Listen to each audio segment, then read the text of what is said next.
Surya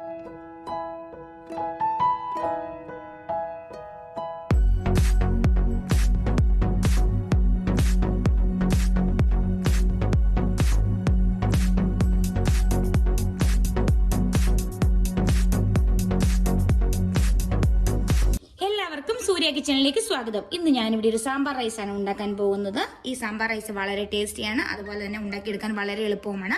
നമ്മളുടെ BC ടൈമിൽ നമുക്ക് വളരെ പെട്ടെന്ന് ഉണ്ടാക്കിയെടുക്കാവുന്ന രീതിയിൽ ഒരു കുക്കറിൽ വെച്ചുണ്ടാക്കുന്ന രീതിയാണ് ഞാനിവിടെ കാണിച്ചു തരുന്നത്. അതിനുവേണ്ടി കുറച്ച് പൊട്ടറ്റോ എടുത്തു വെച്ചിട്ടുണ്ട്, ഉരുളക്കിഴങ്ങ് നല്ല തൊലിയെല്ലാം കളഞ്ഞ് ക്യൂബ്സ് ആക്കിയത്, അതുപോലെ ബീൻസ് ഉണ്ട്, ക്യാരറ്റ് ഉണ്ട്, ഗ്രീൻ പീസ് ഉണ്ട്, പച്ച ഗ്രീൻ പീസാണ് എടുത്തിരിക്കുന്നത്. കൂടാതെ മുരിങ്ങക്കായ എടുത്തിട്ടുണ്ട്, ചെറിയ ഉള്ളി എടുത്തിട്ടുണ്ട് 4 പീസ്, ഒരു 2 പച്ചമുളക് എടുത്ത് വെച്ചിട്ടുണ്ട്, കൂടാതെ ഒരു വലിയ ടൊമാറ്റോ എടുത്തിട്ടുണ്ട്, 1 കപ്പ് പച്ചരി ഞാൻ കഴുകി വൃത്തിയാക്കി വെച്ചിട്ടുണ്ട്. ഈ പച്ചരിക്ക് പകരം നിങ്ങൾക്ക് ബസ്മതി റൈസോ അല്ലെങ്കിൽ ബോയിൽഡ് റൈസോ നമുക്ക് ഉപയോഗിക്കാം.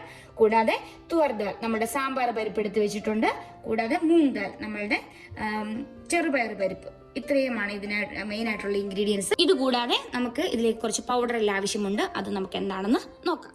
അടുത്തതായി നമ്മളുടെ സാമ്പാർ സാദത്തിലേക്ക് വേണ്ട പൊടികൾ എന്ന് പറയുന്നത് 1 table spoon Kashmiri chilli powder, 1/4 table spoon മല്ലിപ്പൊടി, 1/4 ടേബിൾ സ്പൂൺ മഞ്ഞൾപ്പൊടി, 1 ടേബിൾ സ്പൂൺ സാമ്പാർ പൗഡർ, കൂടാതെ അല്പം കായം. ഇത്രയും പൊടികളാണ് നമ്മൾക്ക് നമ്മളുടെ സാമ്പാർ സാദത്തിലേക്ക് ആവശ്യമായിട്ടുള്ളത്. ഇനി നമുക്കിതിനെ കുക്ക് ചെയ്യാം.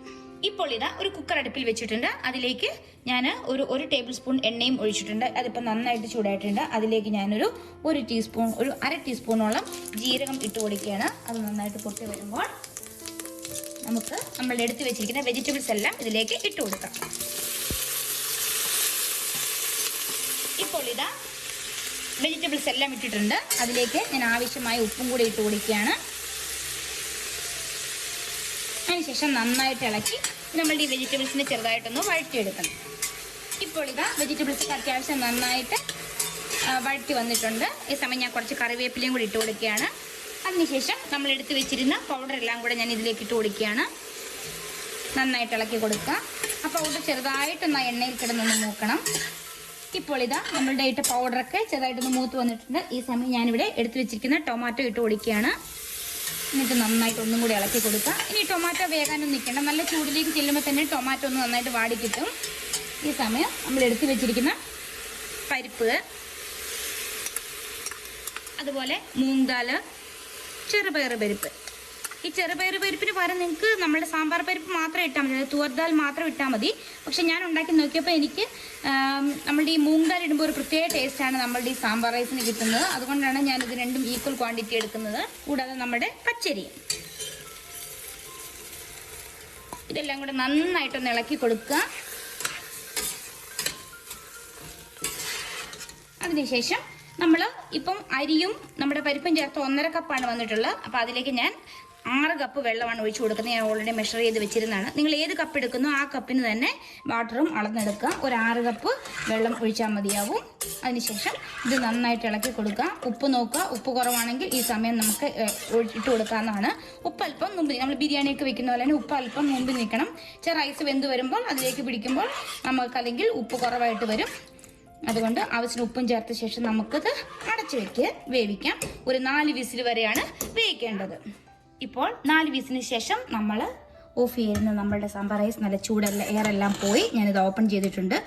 ഈ ഒരു പരുവത്തിൽ വരും. കണ്ടോ, നല്ല രസമാണ് കാണാൻ തന്നെ. ഞാനിനി ഇതിലേക്ക് ഒരല്പം പുളിവെള്ളം ഒഴിച്ചു കൊടുക്കുകയാണ്. കൂടാതെ ഇതിൻ്റെ ഒരു ടേസ്റ്റ് മേക്കർ എന്ന് പറയുന്ന ഒരിതാണ് ഒരല്പം ശർക്കര. ഞാനൊരു 1/4 ടീസ്പൂണോളം ശർക്കരയും കൂടി ഇട്ട് കൊടുക്കുകയാണ്. അതായത് ആ എരിവും ആ മധുരം എല്ലാവരും വരുമ്പോൾ നല്ലൊരു പ്രത്യേക ടേസ്റ്റാണ്. ഇത് ഓപ്ഷണലാണ്, വേണ്ടാത്തവർ ചേർക്കണമെന്നില്ല. പക്ഷെ ഇതൊക്കെ ചേർക്കുമ്പോൾ ഇതിൻ്റെ കറക്റ്റ് ടേസ്റ്റ് നമുക്ക് കിട്ടുന്നത്. അതിന് ശേഷം നന്നായിട്ട് ഇളക്കിയ ശേഷം ഞാനിതിലേക്ക് കുറച്ച് മല്ലിയില കൂടെ ഇട്ട് കൊടുക്കുകയാണ്. മല്ലിയിലയും കൂടി ഇട്ട ശേഷം നന്നായിട്ട് ഇളക്കി കൊടുക്കുക. അപ്പോൾ മല്ലിയില എല്ലാം വാടി അതൊരു പ്രത്യേക മണം വരും. അതിൽ നിന്നും നല്ല സൂപ്പർ മണമാണ് വരുന്നത്. ഇപ്പോൾ തന്നെ നല്ല കൊതി തോന്നുന്ന രീതിയിലുള്ള ഇത്. ഇനി നമുക്ക് ഇതിപ്പോഴും ഇതുപോലെ ഇച്ചിരി കുഴഞ്ഞ രീതിയിലാണ് ഇരിക്കേണ്ടത്. ഇനി നമുക്കിതിലേക്ക് താളിച്ചൊഴിക്കാം. അടുത്തതായി താളിച്ചൊഴിക്കാൻ വേണ്ടി ഞാനൊരു പാൻ വെച്ചിട്ട് അതിലേക്ക് 1 ടേബിൾ സ്പൂണോളം ഗീ ഒഴിച്ചിട്ടുണ്ട്. അതിലേക്ക് ഇപ്പോൾ നന്നായിട്ട് ചൂടായിട്ടുണ്ട്. അതിലേക്ക് ഞാൻ അല്പം കടുക് ഇട്ട് കൊടുക്കുകയാണ്. കടുക് പൊട്ടുന്ന സമയത്ത് നമ്മൾ അതിലേക്ക് 2 വറ്റൽമുളകും കൂടി ഇട്ട് കൊടുക്കുന്നു. കൂടാതെ ഒരല്പം ജീരകം, ഒരു 5-6 ഉലുവ ഇട്ട് കൊടുക്കുന്നുണ്ട്. കറിവേപ്പില. അതിനകത്തേക്ക് ഞാൻ 5-6 കാഷ്യൂ നട്ട്സും കൂടെ ഇട്ട് കൊടുക്കുകയാണ്. ഇപ്പോൾ ഇത് കാഷ്യൂ നട്ട് മൂത്ത് വന്നിട്ടുണ്ട്. ആ സമയം ഞാൻ അതിലേക്ക് അല്പം ഒരു കായ ഇട്ട് കൊടുക്കുകയാണ്. ഈ കായൊക്കെ ആ നെയ്യ് കിടന്ന് മൂക്കുമ്പോൾ നല്ലൊരു മണമാണ്. അതിലേക്ക് ഒരു അല്പം മുളക് പൊടിയും കൂടി ഇട്ട് കൊടുക്കുന്നു. ഇനി നമുക്ക് ഫ്ലെയിം ഓഫ് ചെയ്ത് നമ്മളുടെ ഇതിനകത്തേക്ക് ഒഴിച്ചു കൊടുക്കാം. സാമ്പാർ സാധനത്തിലേക്ക് നമ്മൾ ഈ താളിച്ചത് ഒഴിച്ചു കൊടുക്കാം. ഇതാ നമ്മൾ ഈ താളിച്ച് വെച്ചത് ഞാൻ ഇതിലേക്ക് ഒഴിച്ചു കൊടുക്കുകയാണ്. അതിനുശേഷം നമ്മളിത് നന്നായിട്ടൊന്ന് ഇളക്കി കൊടുക്കണം. ഇപ്പം ആ നെയ്യും ഇതിൻ്റെ എല്ലാം കൂടെ നല്ലൊരു മണമാണ് വരുന്നത് നമ്മുടെ സാമ്പാർ സാധനത്തിൽ നിന്നും. ഇതാ നമ്മളുടെ സാമ്പാർ സാധനം നമുക്കിപ്പോൾ നന്നായിട്ടൊന്ന് ഇളക്കിയ ശേഷം നമുക്കൊരു സെർവിങ് ഡിഷിലോട്ട് മാറ്റാം. ഇതാ ഞാനിവിടെ ഒരു ബൗൾ എടുത്ത് വെച്ചിട്ടുണ്ട്. അതിലേക്ക് ഇങ്ങനെ കണ്ടോ എന്ത് ഭംഗിയാ കാണാൻ തന്നെ. ഇതിങ്ങനെ നമുക്ക് ബൗളിലേക്ക് വെച്ചു കൊടുക്കാം. നല്ല മണമാണ്. നെയ്യും ആ ജീരകവും എല്ലാം കൂടെ വറുത്ത ഒരു മണമൊക്കെ ഉണ്ടല്ലോ. ആ മണമൊക്കെ സൂപ്പർ മണമാണ്. നല്ല ടെംപ്റ്റിംഗ് ആയിട്ട് തന്നെ തോന്നും നമുക്ക്. ഇതിൻ്റെ മുകളിലേക്ക് നമുക്ക് അല്പം മല്ലിയില വിട്ട് ഡെക്കറേറ്റും ചെയ്യാം. ഇതാ നമ്മളുടെ സാമ്പാർ സാധം ഇവിടെ റെഡി ആയിട്ടുണ്ട്. ഇതിന് ഏറ്റവും നല്ല കോമ്പിനേഷൻ എന്ന് പറയുന്നത് എന്തെങ്കിലും ക്രിസ്പി ആയിട്ടുള്ള എന്തെങ്കിലുമാണ്. ഞാനിപ്പോൾ ഇവിടെ പൊട്ടറ്റോ ചിപ്സ് ആണ് എടുത്തിട്ടുള്ളത്.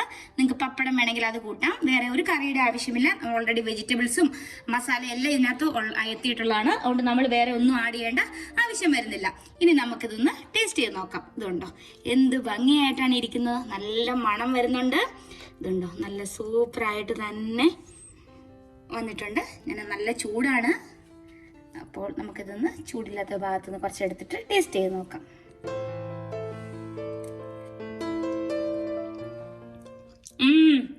നല്ല സൂപ്പർ ടേസ്റ്റ് ആണ്. നമ്മൾ സാമ്പാറും ചോറും ഒക്കെ സെപ്പറേറ്റ് വെക്കുന്നതിന് പകരം ഇങ്ങനെ വെക്കുകയാണെങ്കിൽ നമുക്ക് പെട്ടെന്ന് തന്നെ പണികളും തീരും. ഇപ്പൊ തലേദിവസം അല്ലാതെ ജോലിക്ക് പോകുന്നവർക്കൊക്കെ തലേദിവസം എല്ലാം അരിഞ്ഞ് വെച്ചാൽ മതി.